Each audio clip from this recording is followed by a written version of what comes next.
नमस्कार दोस्तों। पूर्णिया के सांसद पप्पू यादव को जान से मारने की धमकी मिली है। जी हां दोस्तों, सही सुन रहे हैं। बता दें, पूर्णिया के सांसद पप्पू यादव पिछले दिनों ट्वीट भी किए थे, ये देश है या हिजड़ों की फौज। अब इसको लेकर कुछ लोग इसे ट्रोल भी कर रहे हैं, लेकिन सबसे अहम खबर जो है कि पूर्णिया के सांसद पप्पू यादव को जान से मारने की धमकी मिली है। वो भी किसके द्वारा? लॉरेंस बिश्नोई गैंग के द्वारा। जी हाँ, ये वही लॉरेंस बिश्नोई गैंग है जो मुंबई में बाबा सिद्दीकी, मुंबई के एक जाने माने हस्ती बाबा सिद्दीकी को गोली मारकर उसके गुर्गे ने, उसके शूटर ने मौत के घाट उतार दिया था।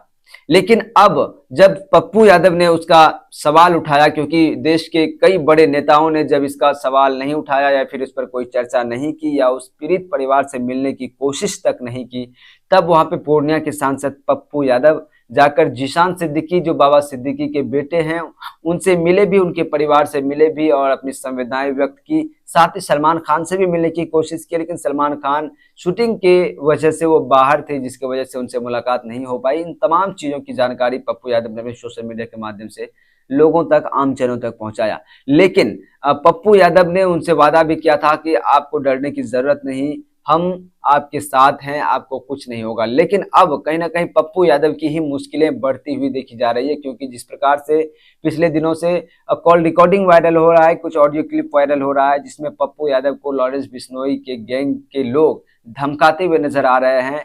कुछ किसी ऑडियो में या फिर फोन कॉल पे जो बात हो रही है उसमें पहले प्यार से बात करते हैं, लेकिन उसके बाद उसे धमकी भरे अंदाज में कहते हैं कि आप किसी के ऊपर भी बातचीत करने से पहले सोचिए कि क्या बोलना है क्या नहीं।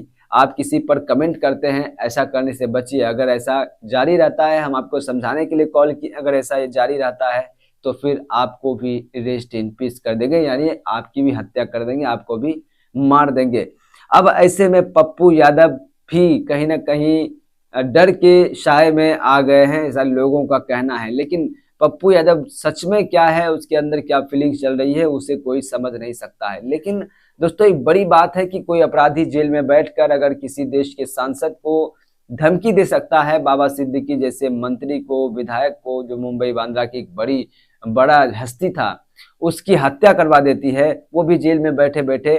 तो आखिर इस कानून पे, इस संविधान पे कहीं ना कहीं सवाल उठता है कि आखिर जो संवैधानिक अधिकार सबको दिया जाता है, समान क्यों नहीं है? क्योंकि ऐसे भी कैदी जेल में है जिसे आज तक 4-5 साल या 9-10 साल होने के बावजूद भी ना कभी सुनवाई होती है, ना कभी उनकी रिहाई की कोई बातचीत होती है, ना उसे कभी बेल मिलता है, ना कभी पैरोल मिलता है। लेकिन वहीं पर अगर बात की जाए, अगर कुछ लोग ऐसे भी हैं, उसे पैरोल पे निकाला जाता है बाहर, ताकि वोट बैंक जो है वो बरकरार रहे, या फिर वोट बैंक को संभालने के लिए निकाला जाता है। आखिर ये भेदभाव दो अपराधियों के बीच क्यों? अपराध उसने भी किया है, अपराध उसने भी किया है, तो आखिर इन दोनों में इतना फर्क क्यों? कि आखिर एक अपराधी जिसकी सुनवाई नहीं होती है और एक जिसे बार बार पैरोल पे बाहर निकाला जाता है, और वो तरह तरह के बयानबाजी बाहर आकर करते हैं।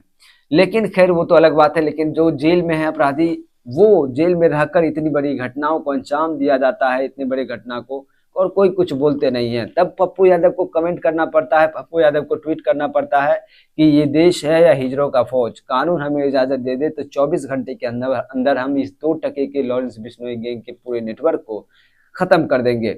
हालांकि वो तो अलग बात है कि पप्पू यादव क्या करेंगे, लेकिन इस तरह की ट्वीट उन्होंने किया था जिसकी वजह से विवाद छिड़ गया था।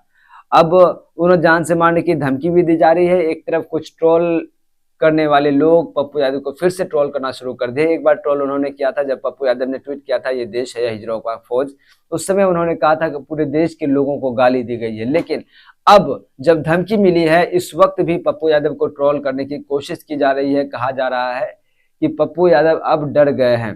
पप्पू यादव जो पहले करते थे, अब उसे ही लोग धमका रहे हैं, या फिर कोई गैंग के लोग धमका रहे हैं। अब पप्पू यादव क्या करेंगे? यानी तमाम तरह की कमेंट जो है, तमाम तरह के कमेंट पप्पू यादव को लेकर कर रहे हैं। लेकिन शायद उन्हें ये जानकारी नहीं, पप्पू यादव एक शेर दिल इंसान है, वो किसी से डरने वाले नहीं है। और अगर कोई ये कह रहा है कि पप्पू यादव डर गए, तो हमें ऐसा नहीं लगता है कि पप्पू यादव डर गए हैं इन कॉल से, इन धमकियों से। हाँ, वो अलग बात है कि अपराधी है या फिर कोई भी क्रिमिनल है, वो मौका पाते ही कुछ क्षति पहुंचा सकती है, लेकिन उन्होंने इसके लिए सुरक्षा की मांग की है। अब सुरक्षा कब तक मिलती है देखने वाली बात होगी, लेकिन पप्पू यादव डरने वालों में से नहीं है और वो लड़ते रहेंगे। अब पप्पू यादव इसको लेकर आगे क्या करते हैं वो देखने वाली बात होगी। हाँ, सबसे बड़ी बात कि जो लोग ये कह रहे हैं पप्पू यादव भी अब डर गए हैं उस अंडरवर्ल्ड डॉन से या फिर कह लें लॉरेंस बिश्नोई के गुंडे से, तो हमें लगता है ऐसा कि पप्पू यादव अगर डर जाएंगे तो इसका मतलब है जिस प्रकार से उसे धमकाया जा रहा है कि आप किसी भी तरह की इस तरह की पोस्ट या इस तरह के बयानबाजी से बचें, नहीं तो आपको भी रेस्ट इन पीस कर दिया जाएगा।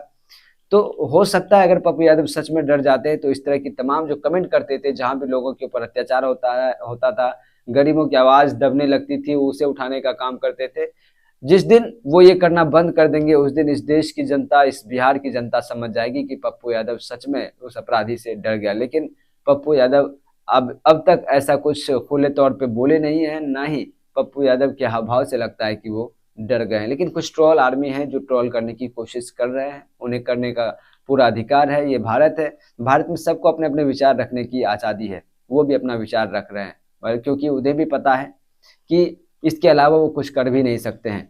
एक ऐसे भी थे लोग जिन्हें एक कमेंट मिला था तो उन्होंने वो पूरे देश में घूम घूम कर चारों तरफ मीडिया में ये कहते फिर रहे थे कि हमें फलाने के द्वारा धमकी दिया गया, हमें जान से मारने की धमकी दिया गया। लेकिन आज अगर पप्पू यादव को धमकी मिली है तो वो खुशी मना रहे हैं, जश्न मना रहे हैं। जी हाँ, इस देश में दो धाराएं हैं। जब बाबा सिद्दीकी की भी हत्या हुई थी उस समय भी दो किस्म के लोग थे, एक जो उनकी मृत्यु पर शोक मना रहे थे, तो दूसरे वो जो उनकी मृत्यु होने के बाद खुशी मना रहे थे, जश्न मना रहे थे। वो ये कह रहे थे कि सही हुआ है। अगर उनके परिवार के साथ ये घटना घटती तो क्या वो कहते कि ये सही हुआ है? बिल्कुल नहीं। लेकिन लोगों की मानसिकता आज इतनी खराब हो चुकी है कि उसे सच क्या है, गलत क्या है, झूठ क्या है, कुछ समझ नहीं आता है। ऐसे ऐसे देश के नौजवान को, देश की जनता को समझने की जरूरत है कि उसकी जिंदगी या उसके फ्यूचर को कहाँ ले जाया जा रहा है। उसके दिमाग में जो जहर घोला जा रहा है वो आ कहाँ से रहा है, जहर घोल कौन रहा है और इसका परिणाम, दूरगामी परिणाम क्या होने वाला है। इन तमाम चीजों पर विचार करना चाहिए ताकि वो अपनी जिंदगी को सिक्योर कर सके। खैर, पप्पू यादव को लेकर के कुछ अपडेट थी जिसमें लोग ट्रोल भी कर रहे हैं या फिर पप्पू यादव को लेकर कई तरह के सवाल हैं, उस पर अपना विचार रख रहा था। बाकी मैं कोई नहीं होता किसी के बारे में ये कहने वाला कि वो डरे या नहीं डरे, या वो करेंगे या नहीं करेंगे। हालांकि इन तमाम चीज़ें हम आपके ऊपर छोड़ते हैं। इस तमाम चीज़ों को लेकर आप क्या सोचते हैं, पप्पू यादव को लेकर क्या सोचते हैं, लॉरेंस बिश्नोई गैंग को लेकर आप क्या सोचते हैं, अपनी प्रतिक्रिया कमेंट बॉक्स में जरूर लिखिएगा। वीडियो को लाइक कीजिएगा, शेयर जरूर कीजिएगा।